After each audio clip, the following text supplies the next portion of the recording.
All right, so thank you for joining us today for our MicroAge Talks Technology webinar. Today's focus is going to be on incident response plans. My name is Maria Fiore. I'm the Director of Operations here at MicroAge, and I'm joined by our MicroAge experts, Simon Willemy, Vice President of Technological Solutions, and Sergio Lima, Director of Customer Success. So just before we get started, I wanted to do some housekeeping. So as I'm sure you've all noticed, all the attendees are muted, mainly to reduce the background noise. We encourage you, though, to ask questions throughout the presentation by using the questions panel of the webinar tool, which is normally found on the left-hand side, or sorry, the other left-hand side, the right-hand side of the tool. And Simon and Sergio will answer them as we go along. And lastly, we are recording the webinar, and the recording will be sent to you later today for your review or to share with people you think would benefit from listening in. In that same email, you will also receive a link to a download to the guide that we're making available to you today. So just before I hand things over to Simon and Sergio, I'll just take a moment to give you a brief overview of MicroAge. We have 39 locations across Canada, which makes us one of the largest networks of IT experts in the country. This is our 41st year of providing IT services and solutions to our clients. We definitely have a passion for technology, but our true passion is helping our clients achieve the results they are looking for by using the right technology for their business. That's what we really love to do. We have a simple approach. We have teams of professionals like Simon and Sergio who work with you to understand your business, your opportunities and challenges, your goals, so that they can recommend and provide the services and solutions you need to achieve the business results that you want. That's it. That's our why. So with that, Simon, I will pass the floor to you. All right, thank you, Maria. So welcome everyone. Thank you for joining us today. So the agenda for the presentation will be discussing about the cybersecurity incident chain. So what is going to happen when you do have an incident? How can you respond to that incident, and how you can prepare for mitigating that incident, and why do you need an incident response plan? So we're going to talk a little bit much more about this part in this presentation. What kind of tools can help you prepare yourself or protect yourself against those incidents? What is the cybersecurity event and incident flow chart? So this is an example of one response you could have for some kind of incident you could live, and what kind of restoring operation you need to do, and then it's going to be question and answer. But like Maria said, you can ask question anytime during the webinar. We're going to try to answer as promptly as possible. Right, so what is a cybersecurity incident? So you can see a chain. This is one kind of example, because there are going to be many kind of incident chain that could happen. You do have a threat that may cause an undesirable action that's going to exploit cybersecurity flaw. So cybersecurity flaw could be an unpatched software operating system, having some kind of services available in the one without any security. So it's going to exploit your cybersecurity flaw that might give you a cybersecurity event. This event needs to be investigated and confirmed and verified. It might be a false positive, might be something real. So that could become a cybersecurity incident that could have a big negative impact on your organization at some point. So this is kind of an incident chain that you might see multiple times during a day, because those kind of attacks happen all the time. Just how we respond to them, that's going to define if it's going to be a major incident or something minor that's going to be dealt with accordingly. So what do you need for response management about your cybersecurity event and incident? So the response plan itself is going to prepare you to face those cybersecurity event and incident at some point. Having the plan already created and having the right people understanding the plan, it's going to help you to manage those incidents. So anything that is related to a possible breach that require an investigation upon detection. So if you have the right tools and the right plan and the right person in place, you're going to be able to deal with those kind of events before they become a major incident. So an event become an incident when there's an evidence of breach. To have an evidence of breach, you need to be able to detect the event itself. So credential theft, data theft, unauthorized intrusion, ransomware, virus, exploitation of security vulnerabilities in software and operating systems, zero-day vulnerabilities is all kind of example of event you do live every day and without even knowing it. So being able to detect those events is going to be a major part of your plan. And the interesting part about that, Simon, is the first line. It's preparing to face for a cybersecurity event. So it's not only an incident response plan that will help you go through it, but you need to be proactive and use, implement a lot of tools and security layers before you get this done, as long as, as well as your incident response plan, because you don't just want to rely on your plan if you're missing a lot of tools. The goal is to avoid it, to not have to use this plan. But if anything happens, you can use the plan. That's correct. So the better you're prepared for it, the better you're going to respond to it, and the better your response is. The minor event, the event will be less of an impact. Less of an impact on your enterprise. Thank you, Sergio. Yeah. So yeah, the plan is really to be able to be prepared to face any kind of event you're going to encounter in your organization. So how do you prepare? Have an incident response plan. This is the goal of this webinar. We're going to talk about that a little bit later. Define role and responsibilities. So like I said, even though you have a plan and you have tools, if you don't have anyone who can read and use those tools, the plan will be useless and your tool will be useless as well. And then you need to implement the tools that are required to help you go faster and contain as quick as you can the cybersecurity event that you're living. So any kind of next generation antivirus and detection and response, EDR, XDR, next generation firewall. I'm going fast with it because we're going to explain right after what each of them will help you do. So next generation firewall, anti-spam with advanced protection, multi-factor authentication, password management, offline and online backup, physical security, any kind of managed services, NOC and SOC, and the last but not the least, cybersecurity awareness training and testing, which is a major part of having the right tools. So and everyone listening should understand that these have now become the norm and basic entry-level security solutions that you should be putting in place, irrelevant of an incident response plan. It has now become requirements for cybersecurity insurance, etc. This is the norm now in all IT. That's correct. Many cybersecurity renewal that we have to help our clients to fill are going to request those software in place before they will allow you to be protected by a cybersecurity insurance. So what are the right tools and what are they going to do for your enterprise? Managed services, a NOC, so Network Operation Center, will be able to monitor, update, and patch everything you have in-house. So it's going to keep those zero-day vulnerabilities at bay as much as they can. And the detection and investigation will be done by a SOC, so a Security Operations Center. Those persons are trained specialists in security, and they're going to be able to investigate any kind of event that is happening on your network and be able to detect as soon as possible if something wrong is going on, to be able to contain the attacks as soon as it is possible. Next generation antivirus, firewall, anti-spam, all those security are going to be there to help you block the attack before it's happening. So try to prevent as much as they can. Block lateral movement as well. So prevent one computer being infected, having the possibilities to go further down your network and get to something even more critical.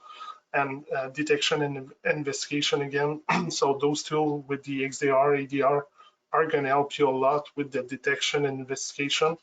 EDR, XDR is going to log everything that is happening on your network through the antivirus agent and CM or anything you have in place, which is going to be really easy for your teams to be able to identify what has been touched, what has been stolen, where the pirate itself has been able to go through your network. So it's going to be easier to contain, extract, exfiltrate, or block the events, and then be back online as soon as possible with the least impact on your operation. Password management. So this is one of the most used attack right now. People get their password stolen all the time. They do use the same password all over the place, so it's really easy for any pirates to steal your credential. So if you don't have a good password management, you're going to be at risk everywhere in your environment. So this is one of the most important thing, and you're going to see with the cybersecurity awareness and training, which is going to help your end user understand what a good password is and how you can protect yourself from those kind of attacks. Online and offline backup. So if you do live a cybersecurity event where it's going to cripple your network, it's going to destroy your propriety, you're going to need to be able to restore those environments. You're going to be able to get back online with as least data lost. So those are kind of pretty critical. You need to protect them as much as you can with air gap network and everything. So you need to, offline backup is always the best because it's unattainable by the pirate itself. So if you do have offline backup, you're going to be protected as much as you can. Physical security is kind of englobing everything else because, like I said many times, if I do have the possibility to stall your computer, stall your server physically, I'm going to be able to do probably anything I want with it and install all the information you could have inside. So protecting your environment physically, it's pretty important. And then cybersecurity awareness and training again. Prevent attack, rapid attack detection, because your end user are the first one probably to see that something is going on. So if they are trained to understand that something is not wrong, something is happening right now, they're going to be able to advise the right person inside your enterprise to take the best decision as quick as possible. Or if they clicked on the wrong link. Or if they click on the wrong link. And one note, the online and offline backups, I guess that would be your last resort in case all else fails and you need to restore from data. It's extremely important to ensure that you have valid backups, your data is secure, the integrity is okay. Otherwise, it could cost you more, obviously, because you'd have to pay a few Bitcoins over to try and get your data back. And you can hope that the Bitcoin is going to be low the day they're going to request the Bitcoins. Yeah, of course. But at some point, they're going to increase the number of Bitcoins, so it's going to cost you anywhere between 50 to 200,000 most of the time. Yeah. So as someone I know is fond of saying, hope is not a strategy. There you go. Pretty good. So since one picture is worth 1,000 words, we can see here that the human error is really your biggest threat inside your network.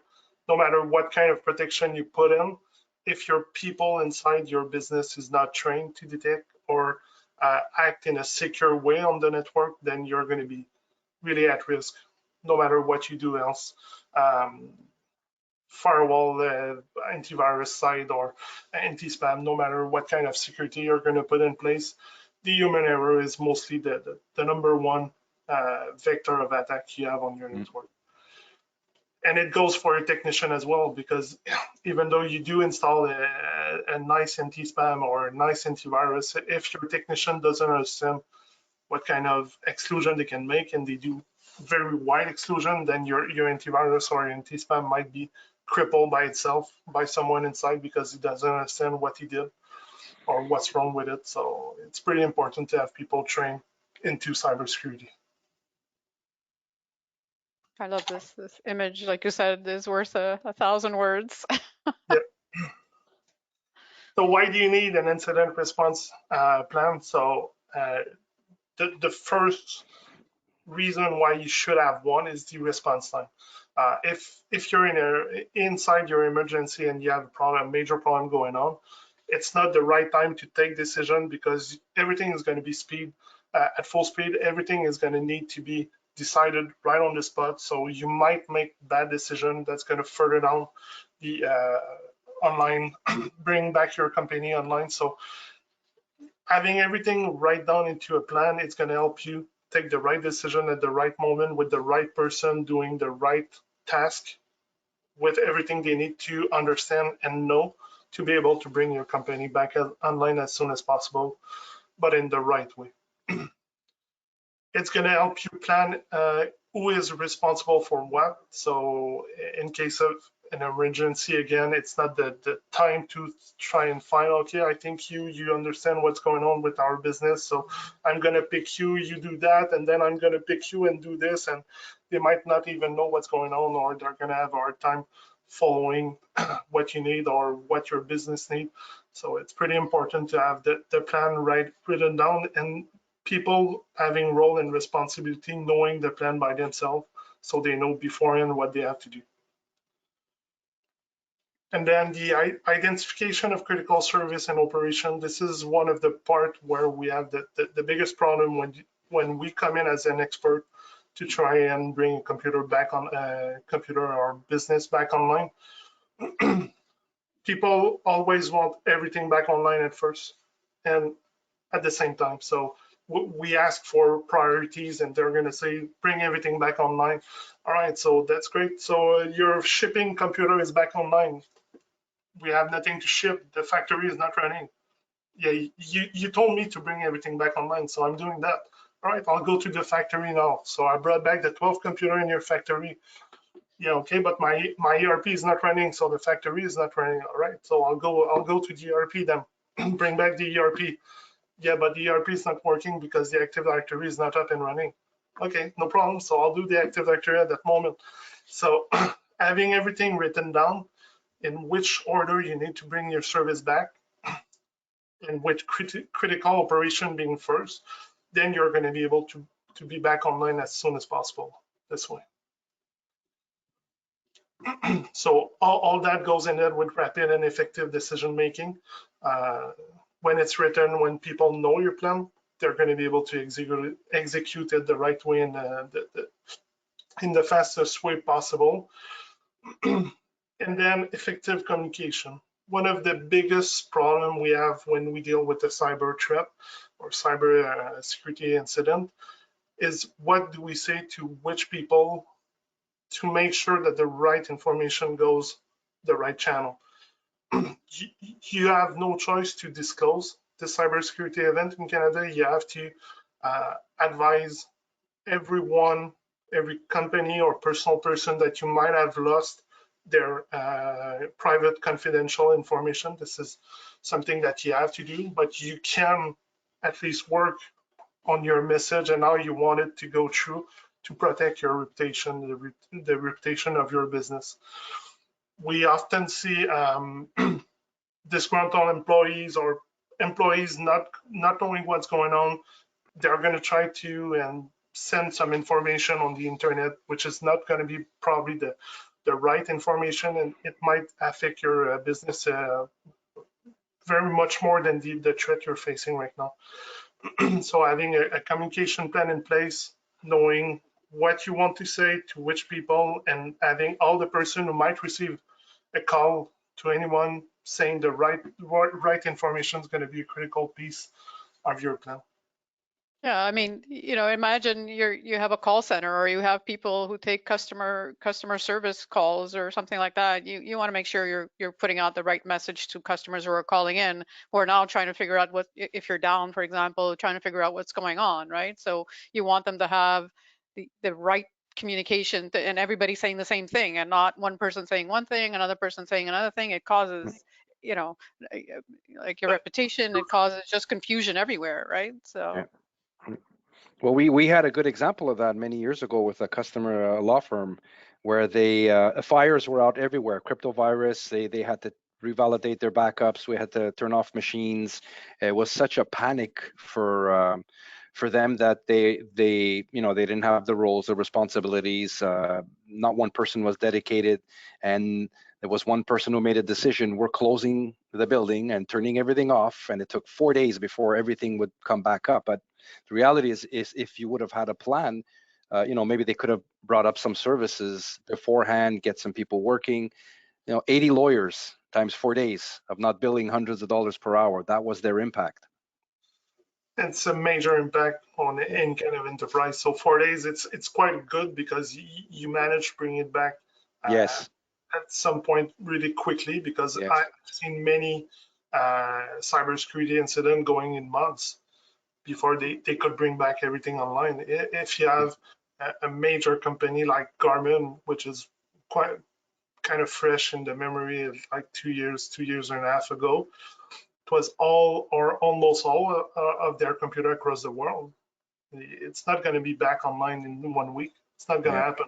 So it went in months. So you need to be prepared for that, and you need to have a good plan to be able to communicate the right information and do the right thing at the right time. So if you go to task execution, it's exactly what we were saying. Having people knowing what to do at the right time, it's going to help for the task execution, and having task lists for everything, not relying on human memory or relying on human skills.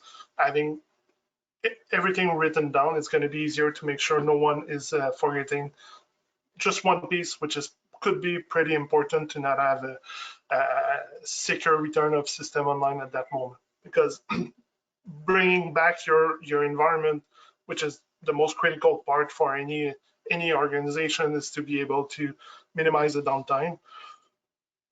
Doing it too fast or in the wrong way, then you're going to be at risk of having a second attack in the coming days or coming week, which is something you really need to avoid. So you need to make sure that everything is done quickly but efficiently as well, which is even more important than the quickly, because having a second incident 2 weeks after is going to cripple your business even more and cripple your reputation even more as well, which could be a bigger concern at that moment. And it will happen, that second term. It will happen if you do it too fast and not in the right way. Absolutely. And then you need to be able, at the end of this, when everything is calming down, you need to be able to review what happened, which way to use, and how you can better your environment. Put in the best practice to avoid the reoccurrence of the same attack. It might not protect you against every attack, but it's not going to be the same one, or they're not going to use the same pattern that they used the first time to be able to cripple your environment.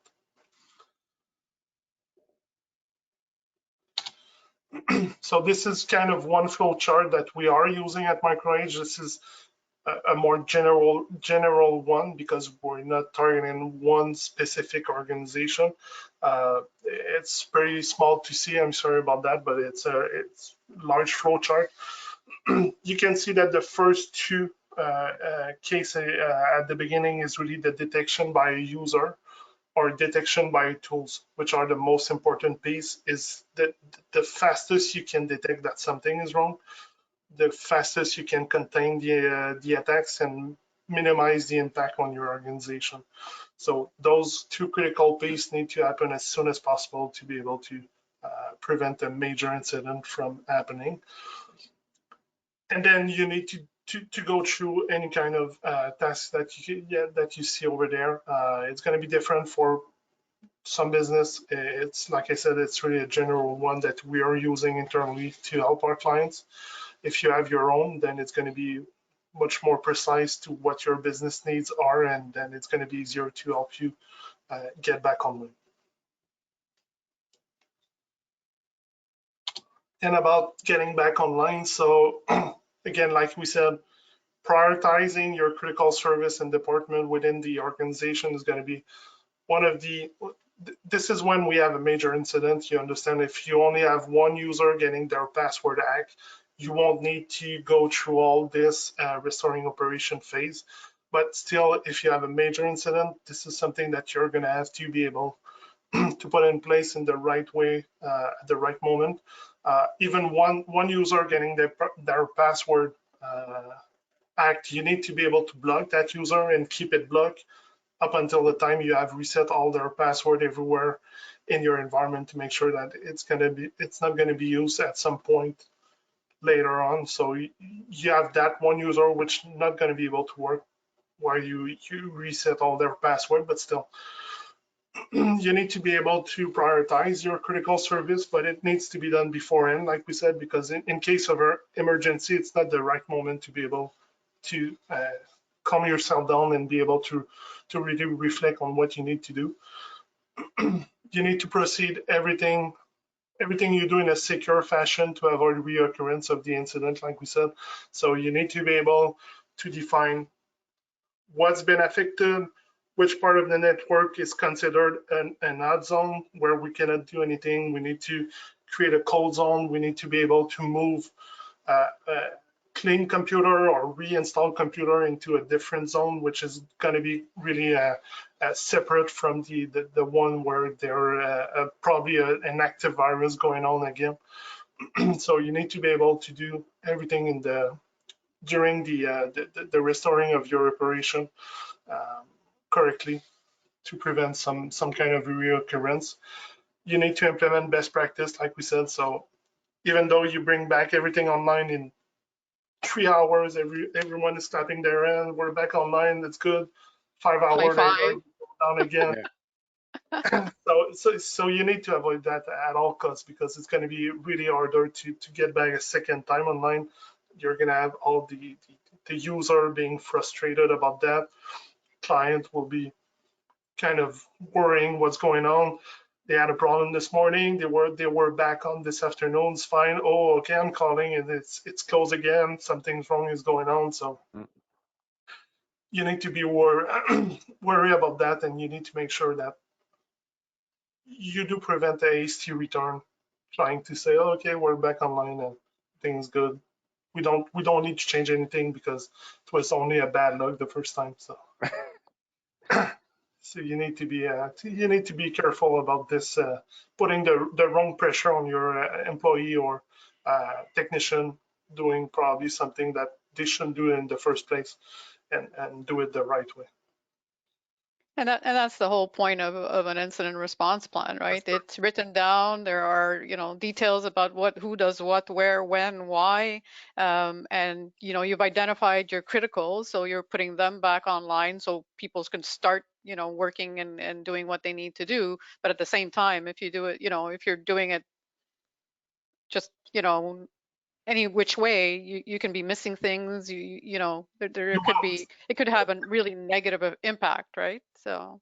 That's the thing, because if you do rely on skillful people, even someone with a lot of experience might forget something, might think, oh, okay, I think I've done it because I've done this thing 100 times already, but in the process I forgot to do it on one computer, and then everything goes back again. So Yeah. Well, they don't call them emergencies for nothing, right? When you're running around with your head cut off, like you're not thinking necessarily about everything. So if everything's laid out for you, it's easy to go back to the plan and say, oh yeah, I did this, I did this. Oh wait, I need to do this next, right? So. that's correct. That's correct. So that's the goal of the plan. Like you said, you need to have something written down to be able to follow the plan, and you need to have the right person directing the plan and making sure everyone underneath that person is doing exactly what they have to do.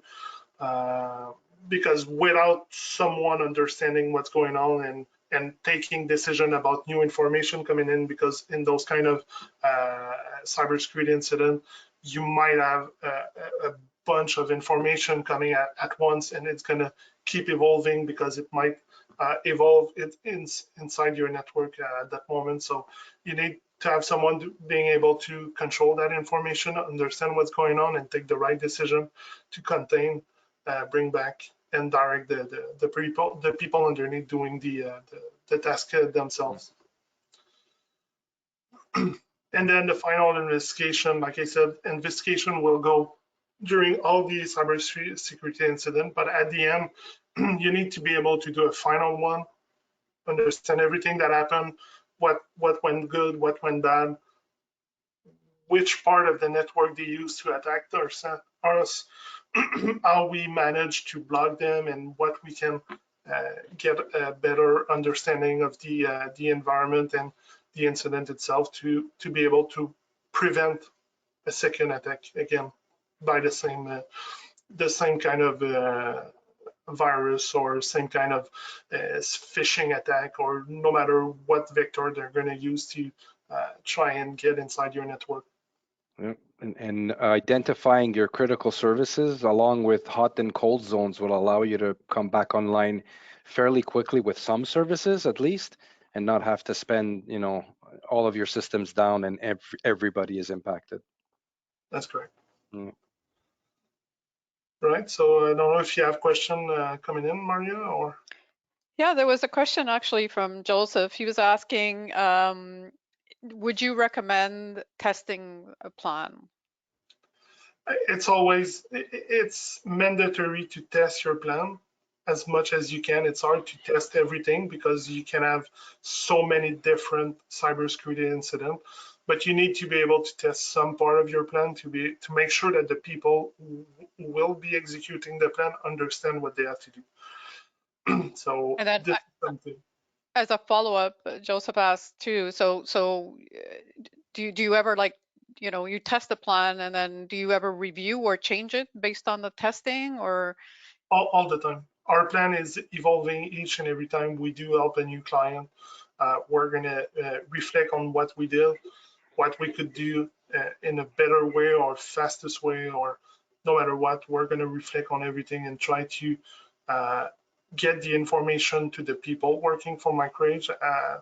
As an example, so my own technician, I have to keep them informed about what the plan is, what they have to do, how I want them to do it. So this is something we have to improve on all the time.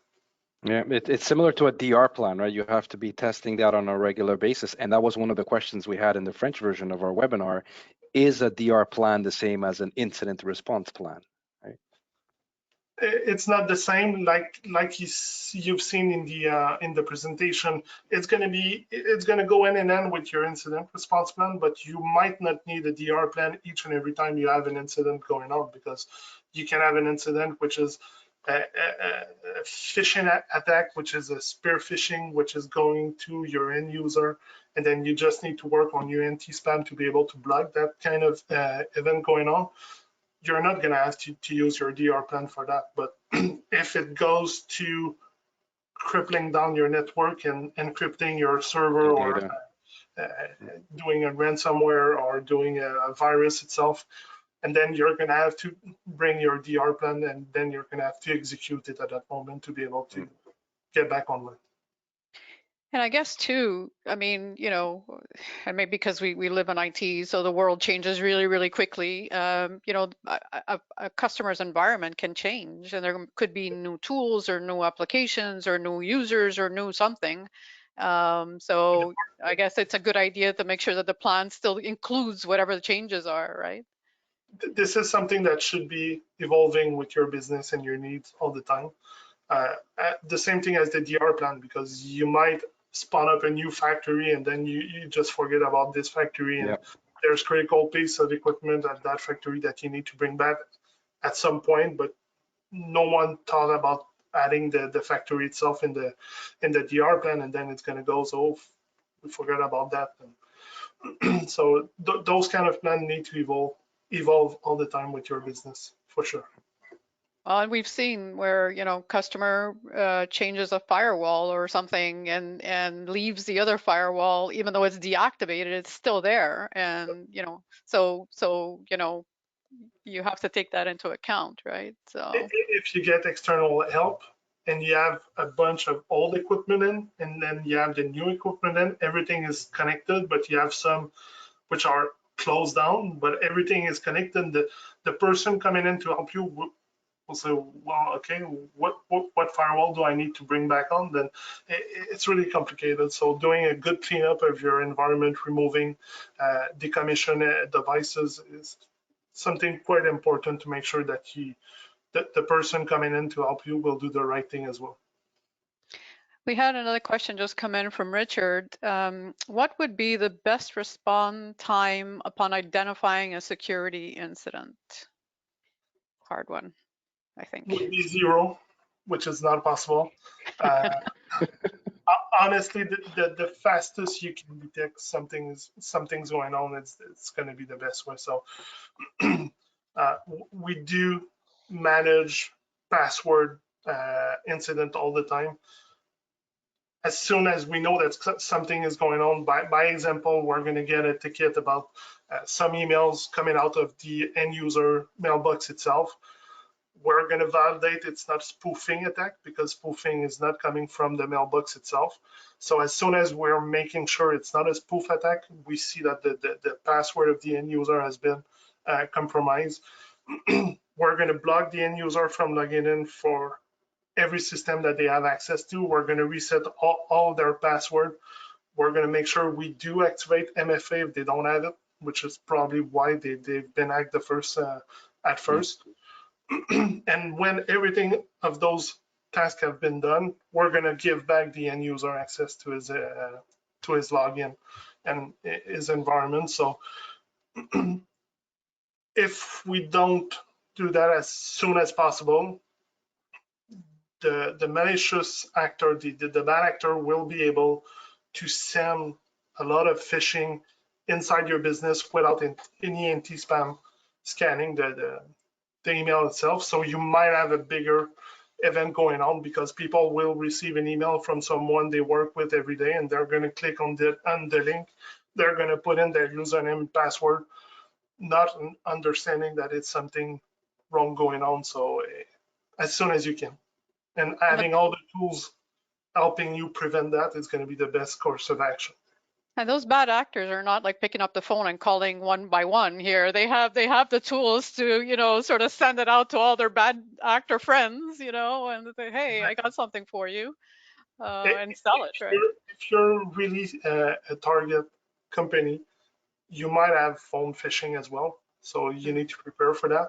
It's much less used now, but it's still a possibility. If someone is targeting your business, they're going to use everything they can to try and get inside your environment. So you need to be prepared for almost anything.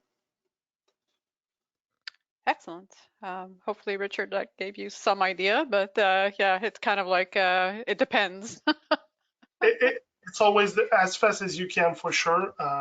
It all depends on what is happening. If you have a computer showing sign of ransomware, then if your antivirus is able to auto-isolate the computer, it's going to be the best course of action, because as soon as your antivirus is going to see that something is really wrong with your computer, it's going to shut it down from the network, blocking all the lateral movement as much as they can. So this would be the best reaction you could have, but it's not going to be human. It's not possible that for a human to be that fast. You need to have tools to help you do the action as fast as they can, and then you need to have humans afterwards trying to understand how the ransomware got in or anything like that, but it's been contained as soon as possible. A little bit like a check engine light, right? When it goes on, it could be something that you can continue to run to your dealership, or it could be something that you need to turn off your car immediately. It's very hard to tell what damage is caused. Absolutely, it's a very good image. And it always freaks me out when it comes on and it's red and it's like, oh my God, my car is going to blow up. Yeah. Right. All right. Question or? No, but yeah, that's a good reminder, guys. If you have any questions, please type them into the questions panel, and Simon and Sergio will be happy to answer them. In the meantime, if we're making the free guide available to give you sort of a high level of what a cyber incident response plan should look like. You don't have to furiously write the link. I'm actually going to post it right now on chat, so you can go and pick it up and copy it and and also we're going to be sending it out a little bit later today with the recording of the webinar. So yeah, I'm not seeing any other questions come through. So I don't know, Sergio or Simon, did you have anything that you wanted to add before I do my final thank yous? Well, good. I have a bunch of numbers to give everybody. Oh, 5, go. 10, 25, 50, 100, 200, 500. That's the size of businesses that we've been implicated in cyber attacks. So you could be small, you could be large. It hits anyone. That's all I have to say. Yeah, doesn't matter the industry, doesn't Yeah, matter doesn't matter. how nice It you doesn't are or matter. how not nice you It doesn't are. matter. We've seen them all. Yeah. Yeah, There's no vertical protected from any kind of attack. They, what bad actors want right now is to be able to get a ransom out of you or steal valuable information they're going to be able to sell. So anyone has kind of information that could help a bad actor to be able to sell those information on the dark web and get some money out of it. So their goal is really, really to be able to get the money that they want out of somewhere, which is might not be a ransom, but it's going to be selling your information. So, or selling the private information of your client or your employees, which could go down in a major reputation problem for your business if they do know that it's leaking from you. So yeah. We actually got a good question from Shane. Not that all questions are good, but he says, with work from home being popular now, should employees be allowed to use personal devices to connect to work networks? I would say no beforehand. COVID did change everything. We had to compromise at some point. Yeah. Uh, but no, honestly, it shouldn't be allowed. If you do want to use bring your own device, which is fine, you need to do it in a way where those devices don't have access to your internal network in any way. So you Yeah. would have to use some kind of remote desktop solution, which could be Citrix, Azure Virtual Desktops, or remote desktop, or anything like that, without any possibilities for the end user to be able to do and copy paste between its private computer and the enterprise computer. Or so that would be the best course of action to allow the BYOD. Having a DMZ, having a remote desktop session with the multi-factor authentication, then it's not going to be a problem for your security. Yeah. VPN, go ahead. I agree. It's your first choice should be trying to have corporate machines that you've supplied that you can control, and then other than that, what you mentioned is all I hear is the word control. You need to have an environment that is up to specs, that is controlled properly, and that you can manage properly. But we do understand as well that that's Yeah, why we said we had to compromise, because the that's right. chain of supply has been disrupted pretty much in the last 2 years. So it's Yeah, harder and harder to get computers. So you have to find new solution to be able to compensate, because you need your people to work, and we understand that. So uh, if you don't have the choice, then I would ask you at least to request to your end user to be able to install at least your antivirus software on their computer, just to yeah. be able to do That's right. something. Implement a lot of your corporate tools over to that machine. Have a minimum list of security requirements that you need to put on that machine. It's going to be hard to pass that down to your end user, because it's going to block them for doing something they would want to do probably on their own computer. But it's to protect your investment and your business. And then that's also where, cybersecurity awareness training for them, is a Yes. great investment, because I mean, it's a great investment all the time, but when you don't have as much control, I mean, it's like critical, right? So Absolutely. Having people understand what are the risks, what they should or should not do, it's going to help you a lot with your cybersecurity inside your business.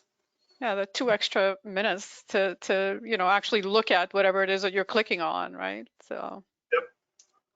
And it's gonna help it's gonna help your end user in their personal life as well. This is something we don't talk that much when we're in a business, but giving those kind of information to your employees is gonna help them across the board. You don't want to have employees having a personal problem because their identity gets stolen all the time, or they have problem because you're gonna lose them either way. They're gonna be absent. They're gonna have to deal with personal matters, which is going to be a major problem for them. So those kind of skills apply to everything in your life, business or personal.